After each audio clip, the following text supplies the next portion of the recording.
姑娘为何如此慌张？让在下保护你吧。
写的这什么玩意？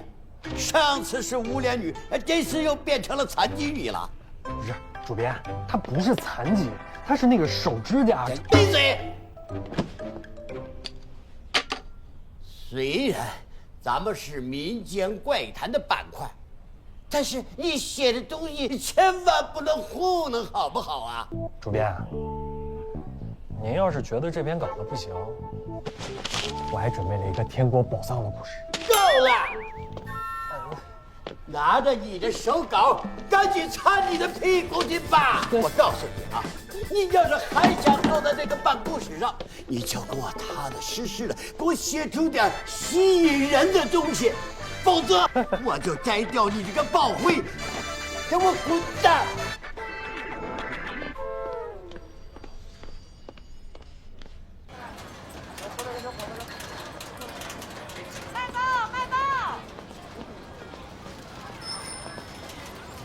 那徐家呀，肯定是进了脏东西。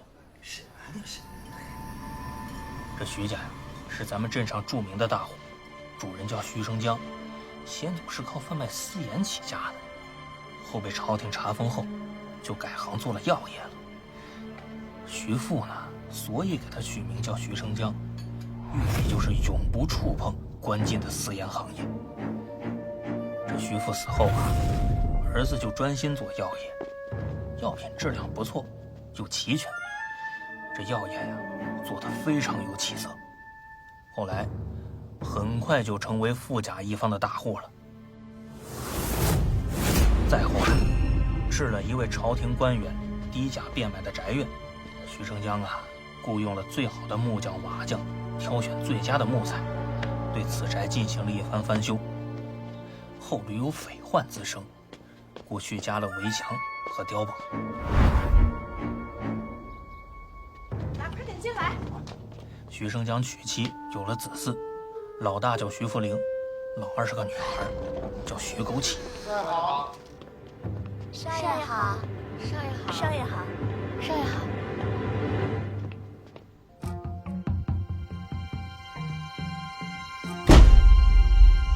先是屋顶总有渗人的裂响，后来家中养的犬狗无故狂咬，始终不进屋。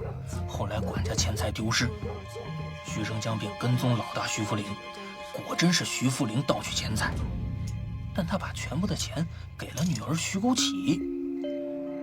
可二女儿大门不出，为何需要这么多钱财啊？经过徐生江逼问得知，徐枸杞在庙会上结识了一位年轻小伙，被勾搭后与其发生了不轨之事，但对方恐吓勒索，如果不拿钱财，便把此事公布于众。徐枸杞算是有头有脸的大户人家，未经世事的他就拜托哥哥偷取家中的财物平事。徐生江为了颜面，只得拿钱消灾，不敢声张，被勒索了一大笔巨款呐。几天后，女儿徐枸杞在中庭井边遭不明惊吓，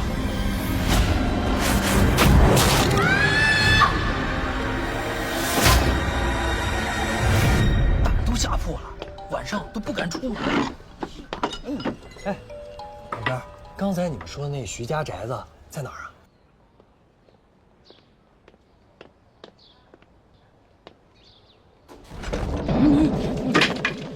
谁啊？哎呀，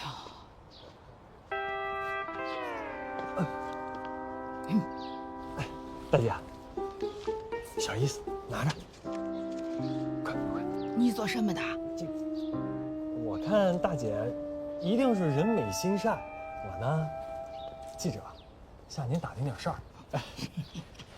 我就是想问您啊，刚才从咱家出来那道士，他是干嘛的？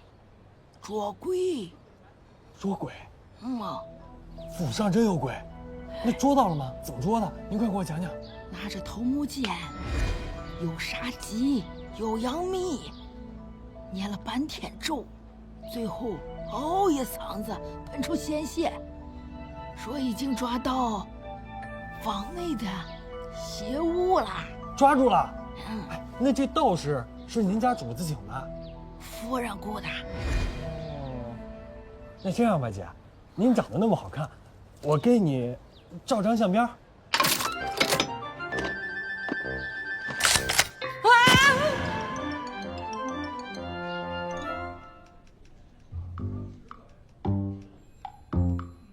你想想，这得看见了多可怕的东西，才能露出这样的表情。赶快赶稿了，明天就发表。好嘞。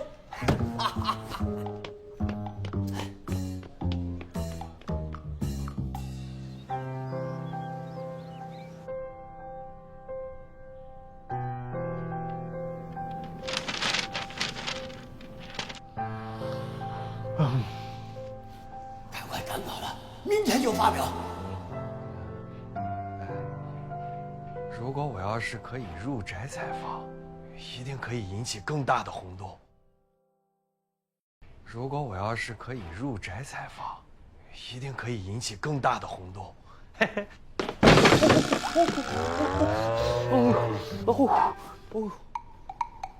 哎，我那个在乡下的舅舅，好像对这些怪事有研究。发个电报把他叫来。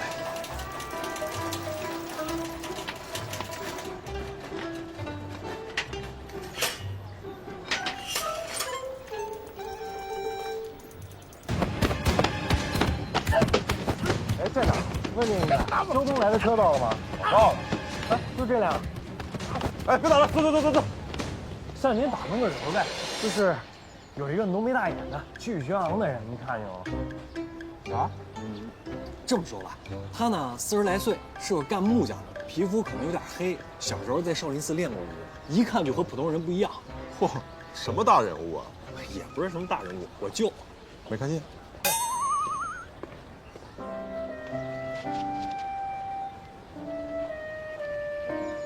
也该到了呀。杨官到。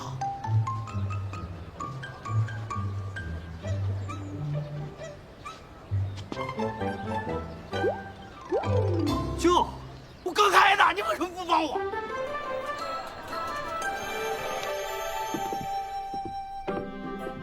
哎呀，外甥，瞧瞧舅，你这地儿好啊！哎呀，好多东西我都没见过都。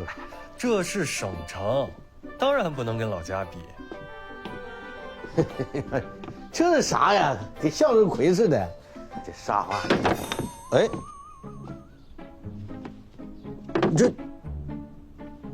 这板凳坐的不行啊！这个，舅，你跟一破板凳较啥劲啊？不是较劲，干什么不就得讲究什么吗？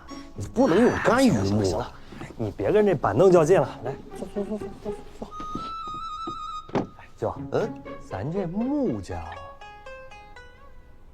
咋了？是不是一挺神秘的行当？这有啥神秘的？木匠不就是吃百家饭的手艺人吗？不神秘。这样，我这样说，咱这木匠里边，是不是有一些挺神秘的说法和讲究？讲究和说法肯定有，但并不神秘。你比如说，啥意思？跟你说话怎么那么费劲呢？这木匠里边是不是有些什么招，能让人东家倒霉走厄运的？你胡说什么呢你？我没胡说，我都听说了。木匠是不是有一招叫做压胜术啊？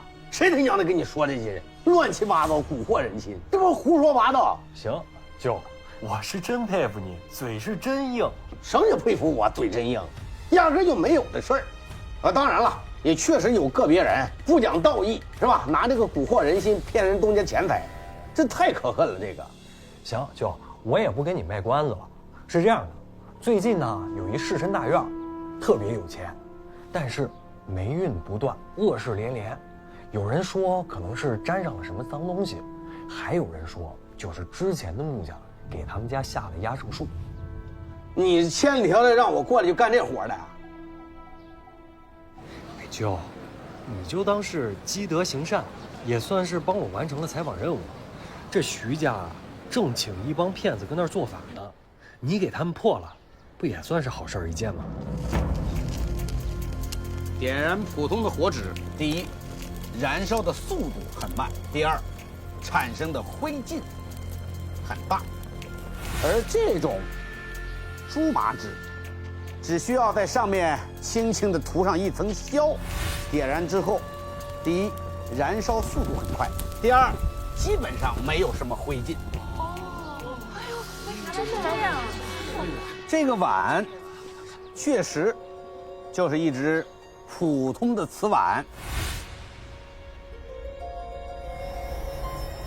倒掉碗中的积雪，看似这是一个普通的碗，实际上有一层白蜡。各位，这叫钻地龙，乃木匠撬房梁所用。刚才他把一块红布铺在地上，用4个瓦片压住布角，在压最后一个瓦片的时候，用了障眼法，把事先藏在袖口里的钻地龙拿出来，放到了布的下面。只要一松手，钻地龙开始发力，布自然也就弹起来了。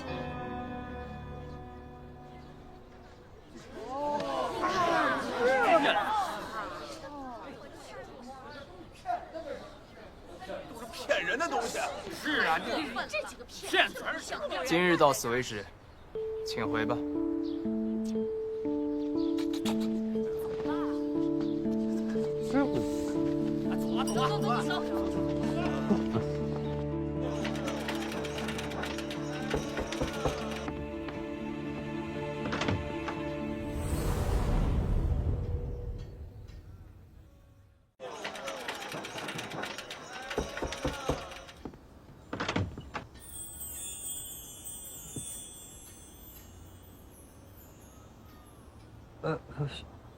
小姐找哪位？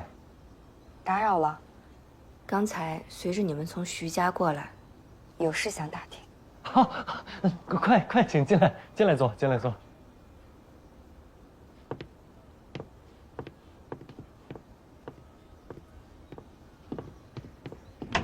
你看，来这儿还带礼物。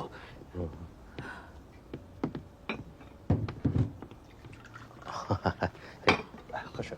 谢谢。喝口水。行，你们慢慢聊着，我先。黄师傅，我正是找您的。叫人找你的，找我的。啊。我叫潘童书，刚才在徐家看见黄师傅的技能，想必是位经验丰富的木匠。有件私事，想请您帮忙。如果您能帮我解开这个心结，钱肯定不是问题。您尽管说就是，这跟钱没关系。哎，姑娘请讲。半年前，我嫁给了个叫张永生的男人。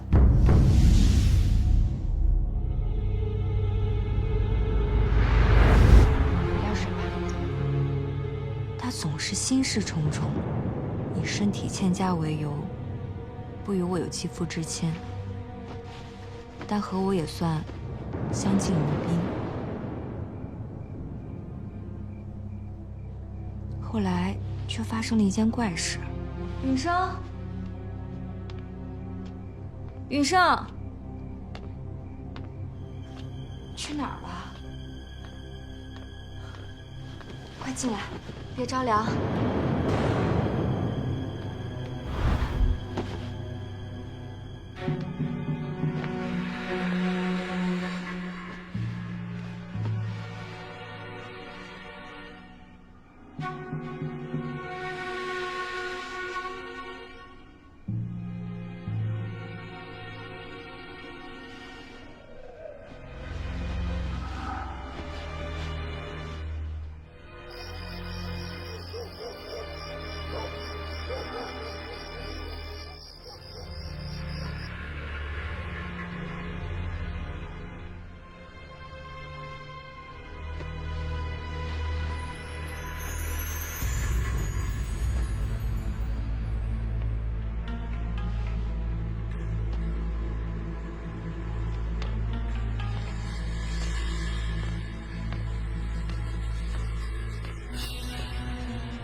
书房。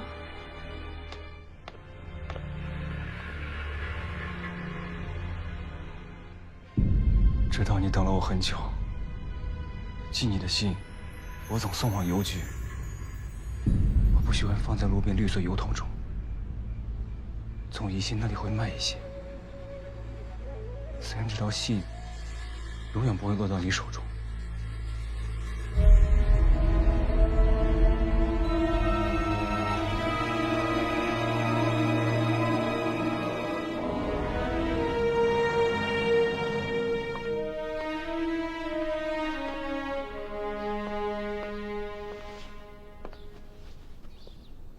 二姨来了，今天我回爸妈家住，明天就回来。嗯。记得吃饭。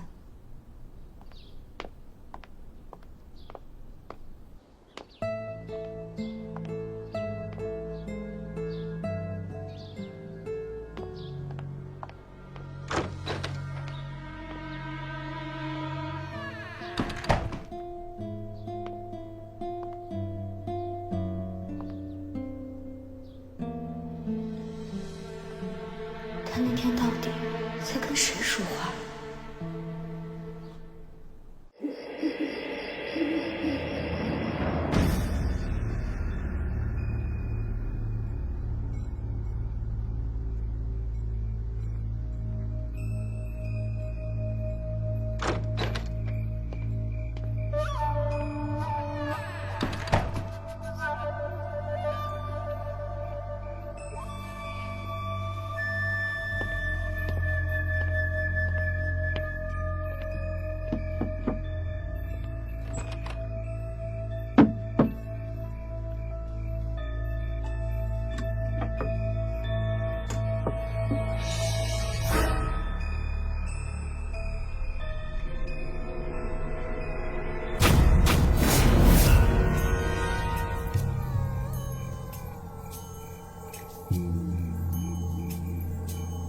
你我两心，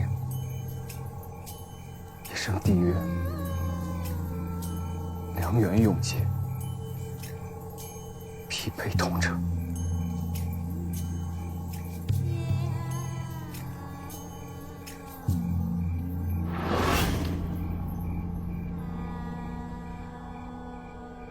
我忘不了我们在一起的时光，就算你在天涯海角，也不曾失去音讯。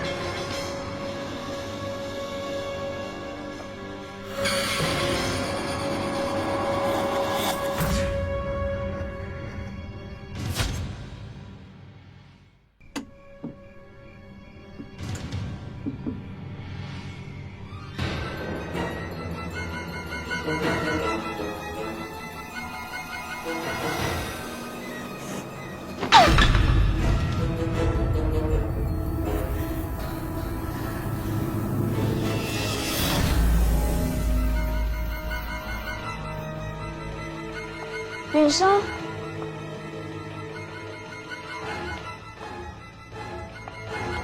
雨生，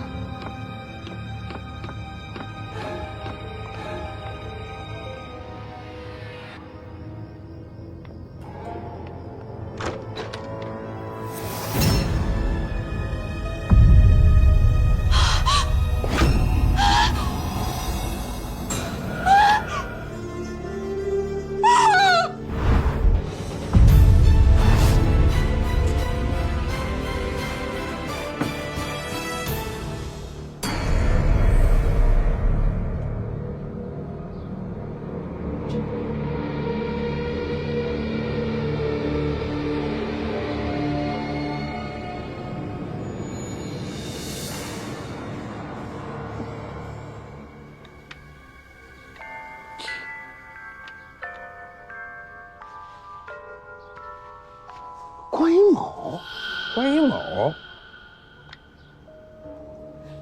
云生一定是中了这木屋之邪，所以我想知道这木屋为何让他自绝性命，他从何而来，谁人而造，还是有与这木屋有关的邪物？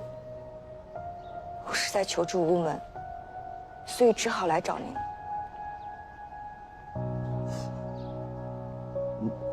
难不成这人偶有什么邪术，能让人中邪？那姑娘为何不烧了，或者把它扔掉啊？胡说什么呢你？万恶只存人心。我不甘心，他到底是从哪儿来的？能做出关一卯的人，难道是他？谁？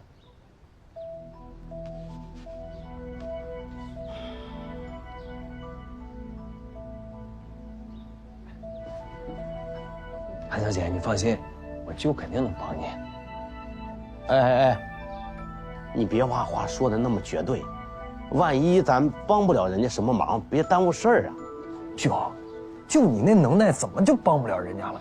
帮帮人家，帮人。人命关天，我再好好看看啊。这徐家明天还让我们去一趟，哎，潘小姐明天有空吗？要不跟我们一起去徐家，让你见识见识我舅的能耐。方便吗？那有什么不方便的？你这孩子怎么当起我的家呢？我还没说要去呢。哎，舅，你必须得去啊！你想，你帮了徐家之后，我在我那报纸上给你开一个大专栏，题目我都想好了，叫“胶东老木匠驱邪避祸，徐家昌运富贵满门庭”。哎，就这文章只要一登出来，保证你生意兴隆。好，好吧？好能编呐！不顶千里浪，哪来万斤鱼啊？咱得干良心事儿，我绝不挣这歪门邪道的钱。可是就有木匠专挣这种钱，我还听人说，不可得罪木匠，否则家中必遭殃。这不妖言惑众吗？这种人太可恨了，可恨，特别可恨。就说什么徐家居然招了邪，就这种话我能忍，舅你能忍吗？我肯定忍不了，肯定忍不了。那忍不了我们该怎么办？是不是应该把他找出来？必须把他找出来！找出来！拿钱。嗯。还要啥钱啊？咱俩空手去啊，我不得置办的工具啊。啊，这确实得花钱。拿钱。卖报！卖报！卖报！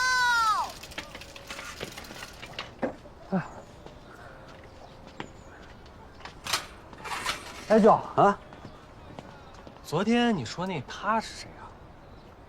你打听那个干啥？没啥，好奇。你和他之前就认识？你别说那些没用的了啊！哎，舅，咱再等一下。我等啥呀？这不到了吗？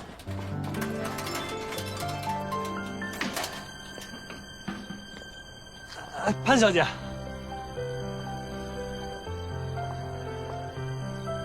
王师傅。啊，你好。哎，潘小姐，那咱们走吧。慢点啊，慢点。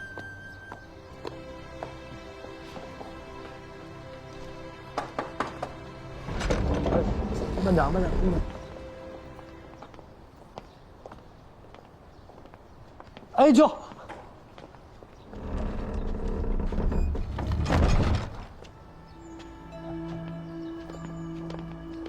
黄师傅，啊，家父身体突染疾病，母亲在屋照顾，今日令我来招呼你。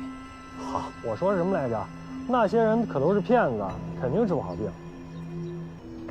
这边是主宅吧？对，带我去看看。请。啊，哎，潘小姐，昨天你那事儿呢，我想了一宿，想出了好多办法。放心，包我身上。多谢，有心了。要不潘小姐把你们家地址告诉我，有了进展我好去告诉你。不用，我找你就行。哎，潘小姐还信不过我呀？《春秋报》你看过吧？我是《春秋报》的大记者。没看，也不想看。为啥不看？哎呦，这些房梁做工很讲究啊，虽然刷了漆，如果没猜错的话，应该是楠木吧？楠木？楠木咋了？过去只有朝廷才可以用楠木，要是普通老百姓用那个，那是杀头的罪。没错，这宅子之前确实是朝廷命官的府邸。你今天算是开了眼了。我舅小时候在少林寺练过，那武功了得，过会儿肯定使出一个叫什么8步登天的轻功，唰就上房梁子上了。睁大了眼睛，可别眨眼啊！瞧着。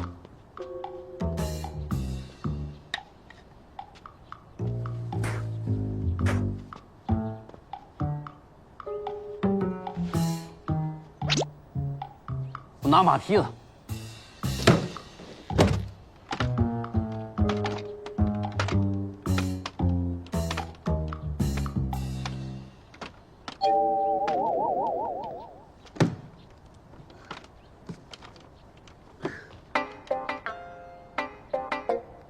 告诉你，我就这招，叫做哪吒观海。哎，看这招，看见没？这叫2郎揽月。瞧这走位，那么高的房梁，这招就叫做百川续龙生。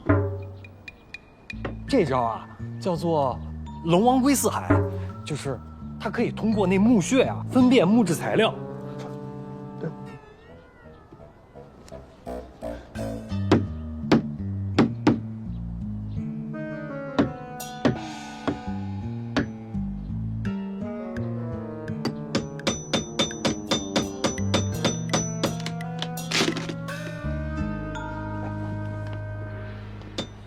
别小瞧这个，通过一粒小小的木屑就能分辨是什么木材，这才是真正的好木匠。你闻的好像是老鼠屎。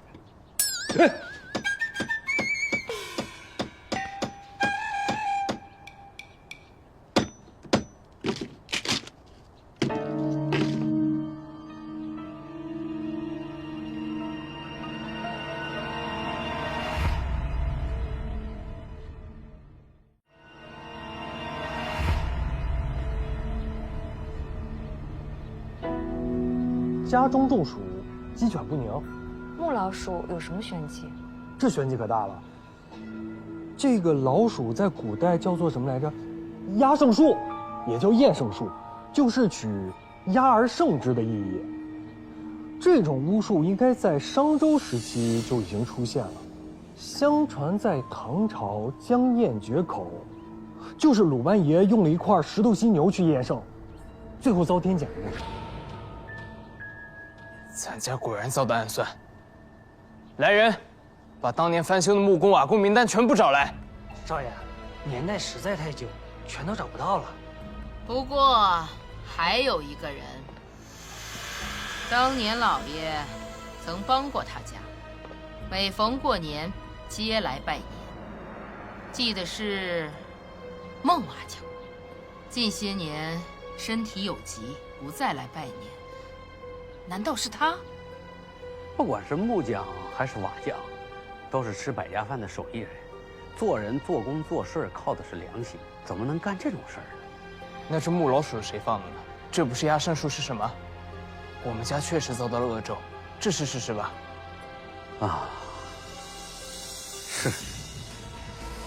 不过世间本无压胜术，至少我没有见过。但是呢，我倒是听我师傅说过，有个别手艺人确实是利用这些传说吓唬过的。现在我就想知道木薯是谁放的，那就先找孟瓦匠问问，他们当年是一起来的。好，我跟他们一起去找孟瓦匠。不过呢，咱可说清楚啊，要当面锣对面鼓，绝不能冤枉好人。还有，加钱。不是说加钱的事儿，你也得跟着去。今年患有腿疾，做不了体力活，让他改成茶摊了。徐少爷，老爷对俺家有恩呐，俺也不隐瞒你。只是当年他握有俺的把柄，所以俺一直就没把这事儿告诉老爷。他是谁？为何这样做？做工时是铜锅，大名叫啥不知道，俺们都叫他小唐伯虎。喜欢涂画画，哎，打镯子活还行，就是手糙的。有一次啊，他又刻刀削刻，要藏房梁时，被俺看到了。那你为什么不告诉徐老爷？就因为俺在工钱上有些水分，所以怕他告发俺。孟瓦匠，哎，听俺爹说，令堂末时还是俺爹给的丧葬费吧？当然是啊，就因为这份恩情，俺对不起老爷。对得起，此话怎讲？蛇克属，主宅属位西南屋檐那里，俺藏了蛇皮镇宅，应该能消消煞气。西南。那后来那小唐伯虎怎么样？哎呀，不太清楚。听说他死了。来，喝茶。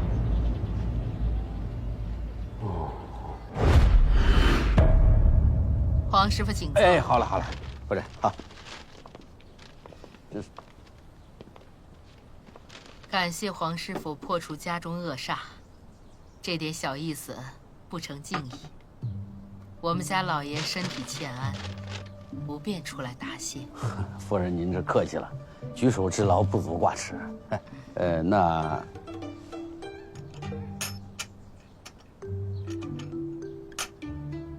我就拿这几块可以了。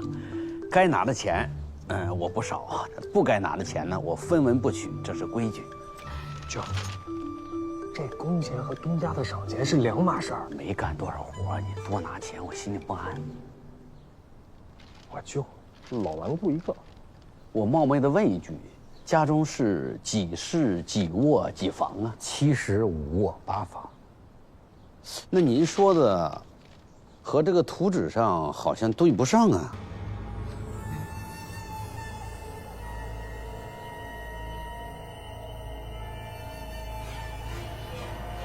啊，那个我再看看啊。有件事，还想请黄师傅帮忙。工钱呢，另算。夫人，请讲。明日可否再来一次？几间屋子的木门需要重新打造。夫人给的钱比我做的事儿多，工钱不用另加，但我肯定会来的。夫人，请留步吧。告辞了。走。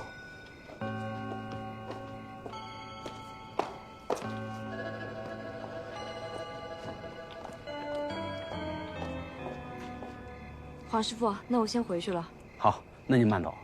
慢走啊，潘小姐。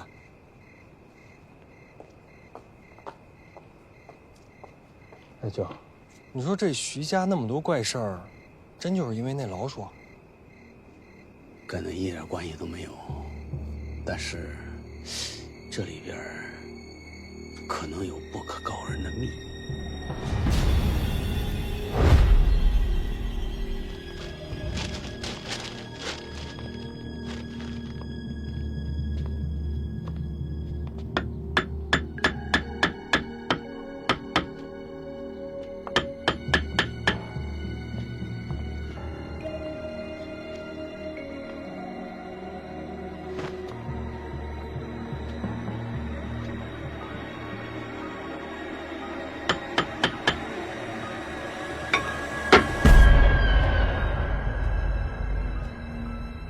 王师傅，差不多了吧？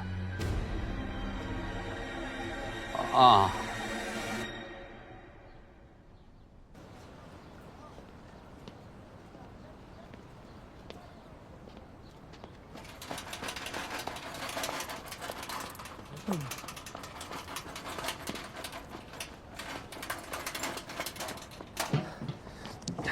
来，走。回去吧，不用等我了。小姐，我是奉命保护你。回去跟我爹说，我现在已经好多了，只是想出来散散心。那我在附近候着，有事您招呼。随便吧。潘小姐，那巡捕是你保镖啊？不用管他。黄师傅呢？哦，我叫，他进去好一会儿了。他昨天就跟我说，这徐家的建筑有点蹊跷。对了，潘小姐，哪天我给你拍个照吧。拍照？我只在照相馆拍过。那可不一样，照相馆啊拍得很死板，我是追求那种自然的美，而且你一看就是个好模特。模特？啊，洋文叫 model。懂得还真不少。我喜欢那种新鲜的事物。听说相机会吸人的魂魄，你天天摆弄相机，就不害怕吗？瞎说，那慈禧老佛爷也照过相啊。哎，娇啊，黄师傅，你坐这儿干啥呢？这个院里头有隔层。娇啊，黄师傅，你坐这儿干啥呢？这个院里头有隔层，徐老爷生气了，要赶咱们走。徐夫人呢不让走，他们两个正吵架呢。真有意思啊！那能不能吱声啊？静观其变。他怎么又来了？昨天不是跟他约好的吗？再说人家心情也不好。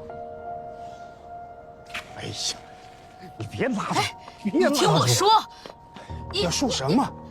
夫人呐，你能不能别再发神经了，好不好？啊，好端端的，你折腾啥？就想知道里面到底藏了什么，这个要求很过分吗？哎呀，你一个瞎听木匠，我说呀，整天胡说八道，你也当真？哎，之前请的那些江湖骗子骗走了多少钱？啊，我有多大家业，也不够你败的呀！那个木老鼠，你可眼睁睁的看见了吧？怎么样，还不是有人要害这个家？幸亏黄师傅找到这个煞头，你的病才能迅速痊愈，这你怎么解释？夫人，家中多有不便，我们就先告辞了。别走，你就想办法搞清楚，那个进不去的地方到底有什么。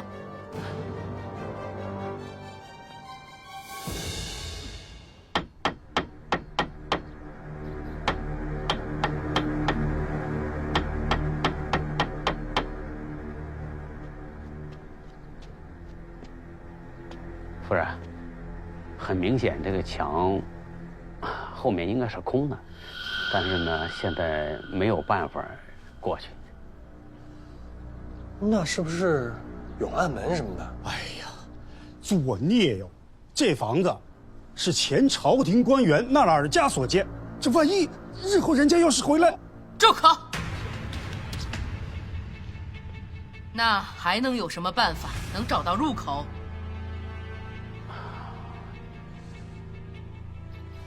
办法倒是有，只不过得加钱呢。加钱做什么？买点硫磺什么的。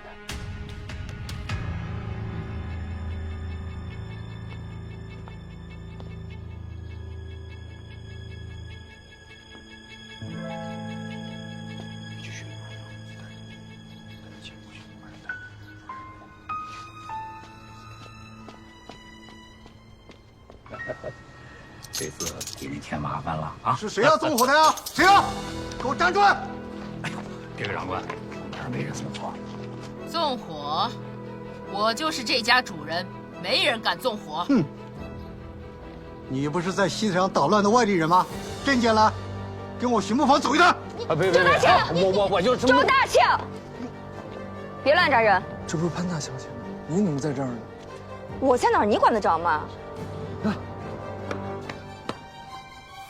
就，好。那黄师傅、徐夫人，你们先忙吧，这里我处理。哦，好的。愣着干嘛呀？再不走，我让我爸收拾你们啊！是，说对。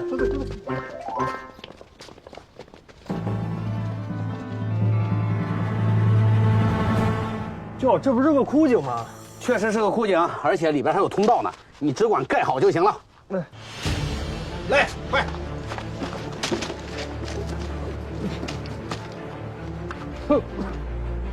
到这边看看。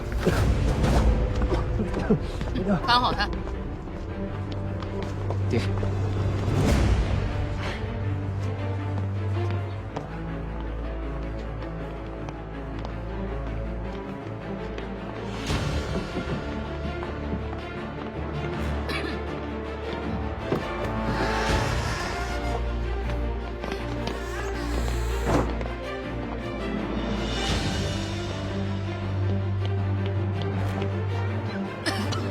烟应该是从这儿出来。来，把柜子移倒。别看，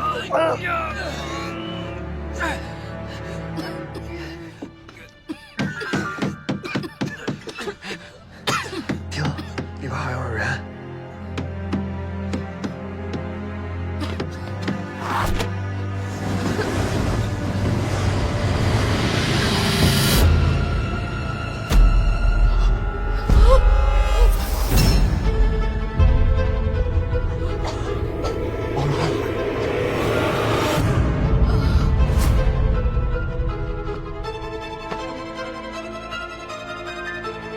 娘，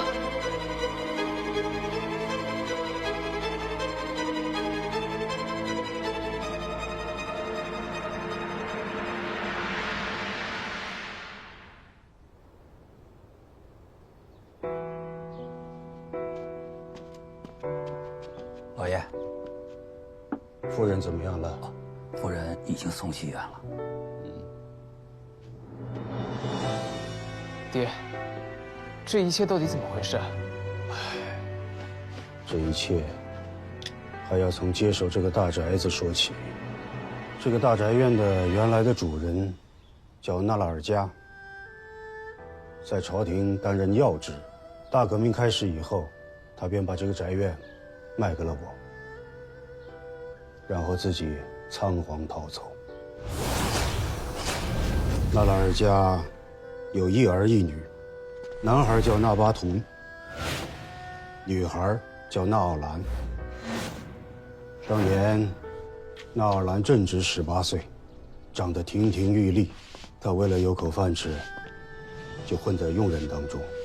因为长相出众，后来就被我偷偷照顾。没想到此事后来被夫人知晓。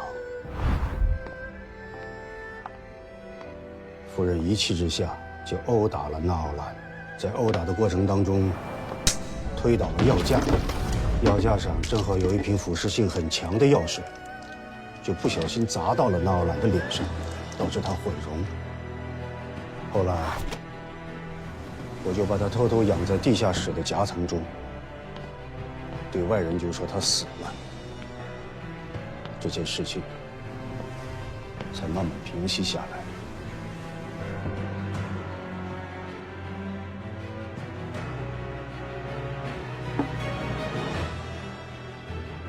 在房屋修缮的时候，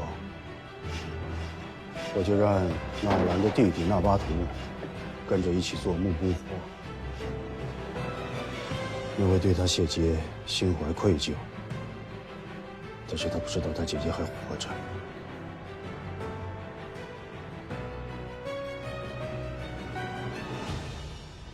前一阵子，我家老二枸杞晕倒在井边上，我就知道他一定是见到了纳奥兰。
小杨，小杨，哎，小杨，你看，啥事儿啊，主编？哎，你看看，这是什么？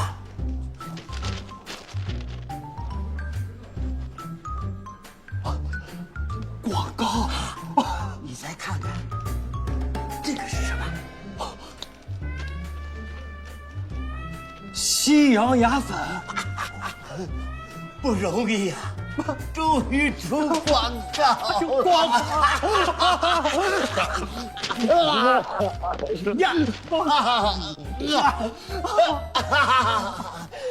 怎么样？我一直看好你，说你行，行吧？你准行！行！哎呀，哎呀，不枉费我对你一片的苦心的栽培。哎呀！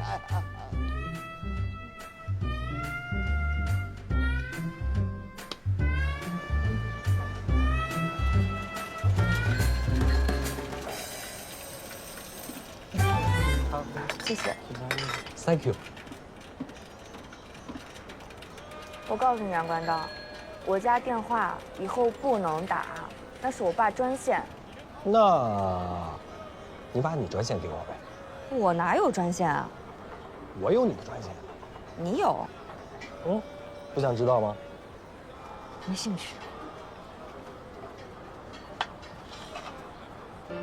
这就是我们的专线。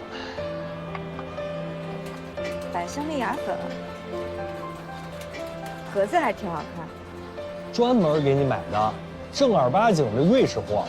那广告词儿怎么说来着？齿白三分翘，读书看了嫣然笑。该不会是傻呀？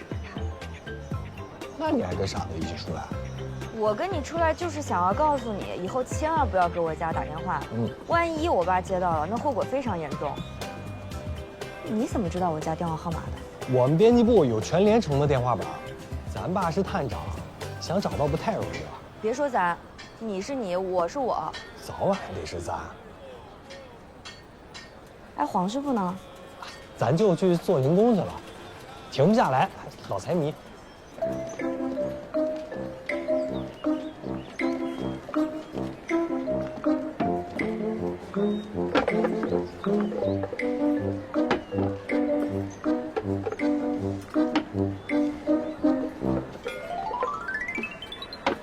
感觉黄师傅知道木偶的秘密，但又觉得他在隐瞒什么。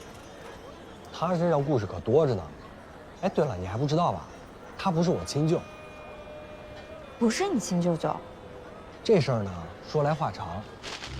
我舅的父母呢，早年间死于饥荒和战乱，后来就被一个胶东老木匠，叫做黄沙天给收养了。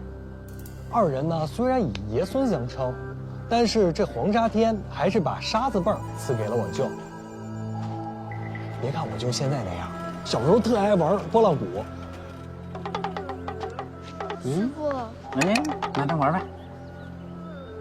就单名一个鼓字，叫做黄沙鼓。这清朝末年啊，北方木匠分为两大流派，一是勤勤恳恳修大梁拉大锯的鲁班书派，二是钻研能工巧匠的釜山派。我舅的师傅黄沙天就是鲁班书派的，而这黄沙天有一个师弟叫做白石，主学的就是釜山派。手拿东家一把平，前搭凤凰嘴，后搭凤凰身。颈梁头出太子，颈梁尾出诸侯，颈梁腰打八伞做八教，子子孙孙戴官帽。只等3月3、5月5，张良鲁班豹子府。我舅的师傅黄沙天呢，不善言辞，只懂踏实做活，而他这个师弟则是巧舌如簧，伶牙俐齿。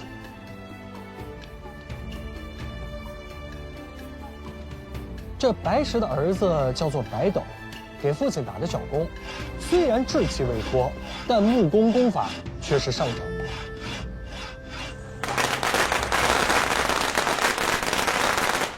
那时候呢，社会普遍迷信，东家怕木工在修建房屋的时候搞些不干净的东西，便每次都对木匠好吃好喝，招待有加。师哥，咱俩敬一下东家，来。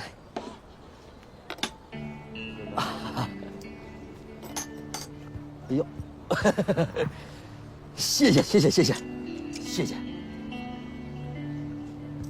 而正直的黄沙天，则知道这些话术都是为了多要钱财。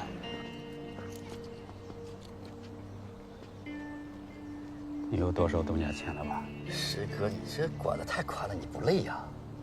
还能跟钱过不去啊？宁想直中取，不想曲中求。多拿人家的钱，心里不安。这兵荒马乱的，只有钱财才是主心梁。对了，咱后边那个大活是给镇上的首富赖大强他们家打家具，到时候你可别多嘴哈。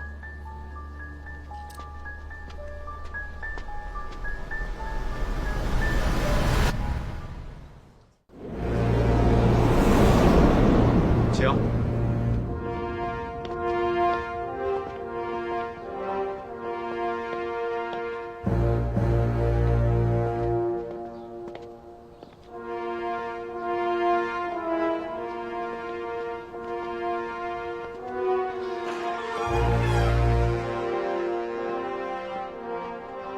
你俩在这儿等会儿。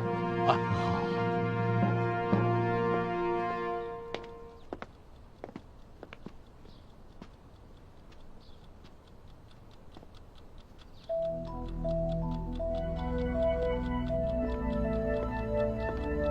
二位师傅久等了。老板，不急，就是再等几个时辰也不打紧，只怕我们做的工活有一丝让老板不满意，我们都会伤心。二位师傅在这十里八乡，谁人不知谁人不晓。要做东西，我肯定是要找你们。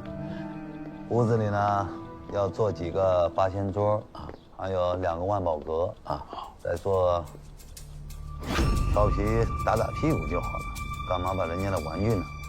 去，给人家再买一个。是。头一回见老板，就觉得您菩萨低眉，平易近人。哎呀，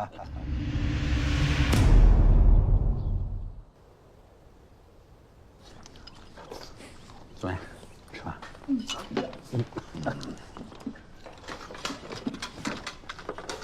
赖老板，我特意给你做了一个怀表架，还给姨太太做了一个胭脂处理香。白师傅果然技术不凡，雕花手艺更是巧夺天工啊！说实话啊，第一次见到赖老板，一见如故。这几个小玩意儿算是白送，分文不取。谁让你做的？我。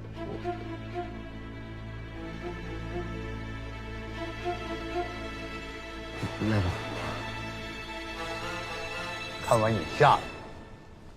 来，拿着。谢谢大哥。按理说，你比我年长几岁，我该叫你大哥。以后我们就以兄弟相称。哎呀，怎么？我这祖上也太不像话了，这是积了什么大德呀？也没人告诉我一声。慢点啊！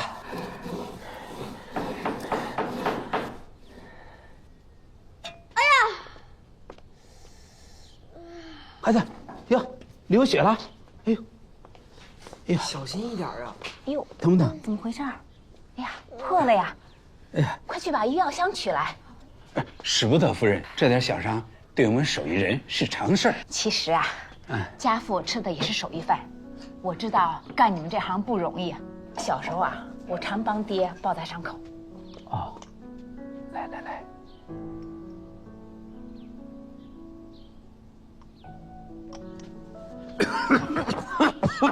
快把熬好的血鱼汤给黄师傅端来。是。这个汤的配方啊是家传的，对您的咳喘有好处。谢谢夫人对我们这种下人的关照。慢点喝。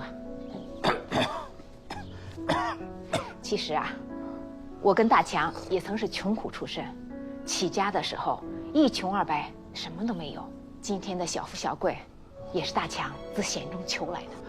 哎呀，夫人真是好心善呐，有这样的贤内助，是我兄弟大强之幸啊。大强生意繁忙，今后师傅有什么事情啊，尽管找我。好，好，好，一定。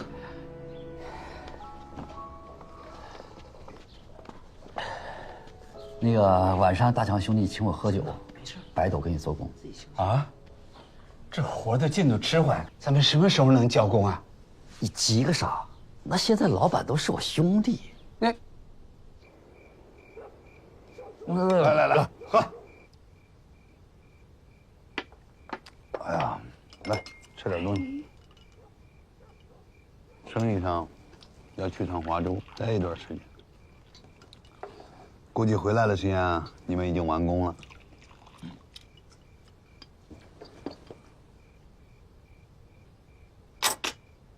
大哥，这是拿着。那我收着了。哎呀，能跟大哥相识一场，真是我三生有幸啊！我敬大哥。你这嘴啊，做木匠可惜了。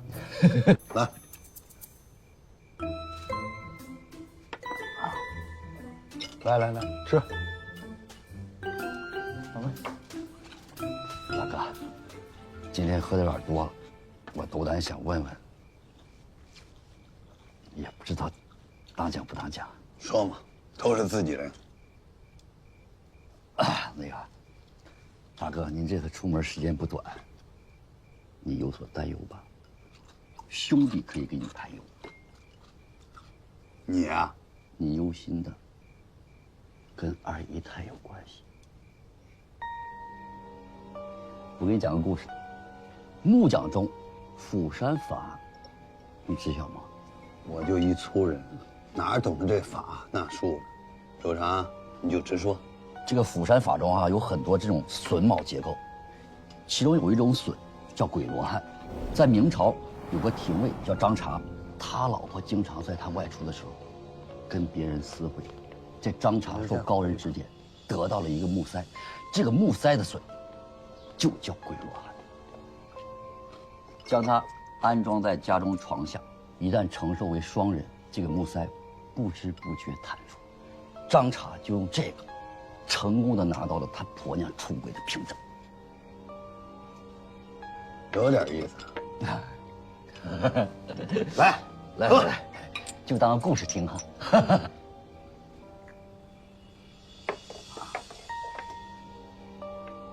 两位夫人的房间都装好了，放心吧。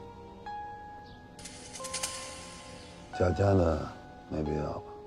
多做一个也累不着。